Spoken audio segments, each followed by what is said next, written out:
Hello. Hey, Judaea. Hi. How you doing? Good. The earliest memory of the library? I don't remember the first time I went to a library. Do you remember the times I used to bring you to Windsor Public Library and you would play in the children's section? Oh, yeah. What impact did that have on you?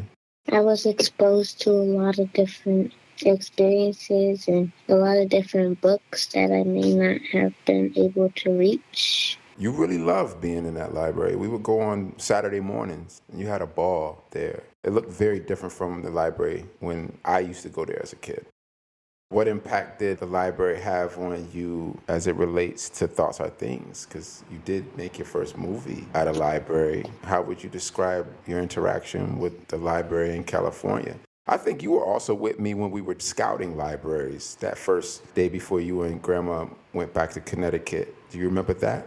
Yeah, I think that made me realize how important the library is really. And even like being from Hartford and living in Hartford once, it's like having all these Hartford public libraries that you probably wouldn't get somewhere else. It's very important, especially in a city like Hartford. But having a place where you could go and could get an education by just reading a book and learning and having that in your mindset where you could just go back and get information and learn about a lot of different other subjects is very impactful. It's like very amazing because not everybody has that. Not everybody has a chance to experience that in their life.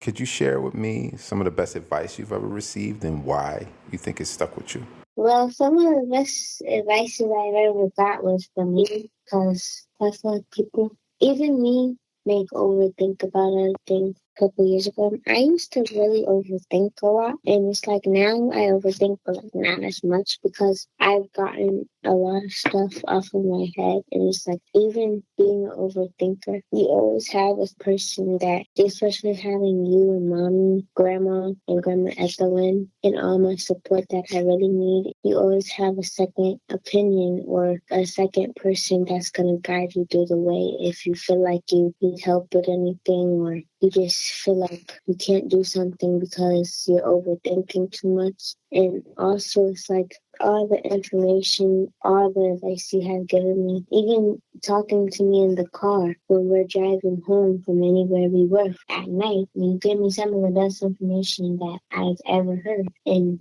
I would thank Grandma for that because you say that you get those for Grandma. And you wouldn't have got that information. Grandma didn't tell you that before. I try to keep it in my head if anything ever comes up. What advice would you give another little girl or another sixth grader or fifth grader or fourth grader at Jamoki or at any one of these schools if they wanted to be an actor?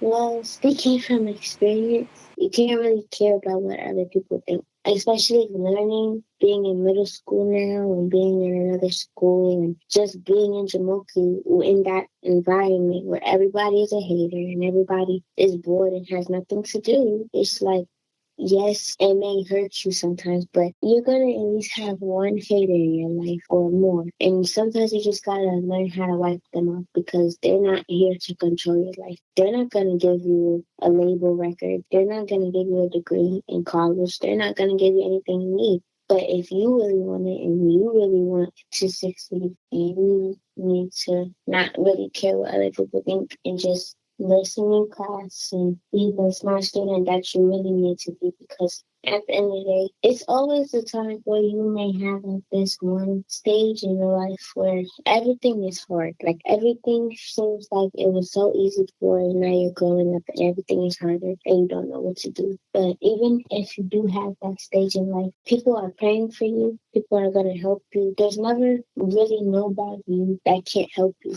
So growing into the person that I'm becoming, I really need to go to everybody. You just need to stop caring what people say because at the end of the day, again, they're not giving you what you need in life. They're not making you succeed. They're not giving you a degree. They're not giving you all these opportunities you really need. But always be kind to them because you never know when you might see them again.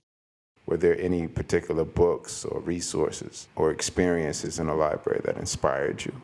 Well, I feel like for me, growing up with a dad just like you love books, and just having a dad or a person in your family that really cares about you, who really loves books and who really loves education, and who really wants to get you in the paint line. You don't need to worry about your bills. You don't need to worry about those because you have everything you need and you are successful. Having a dad or a person in general who really cares and who's gonna bring you to the library every Friday, every Saturday morning, or every week, every day, that is gonna make sure you have book, have education, have the tools, have all these materials, all these tools that you really need for school, for life, and preparing you for everything is a blessing because, again, not everybody has that.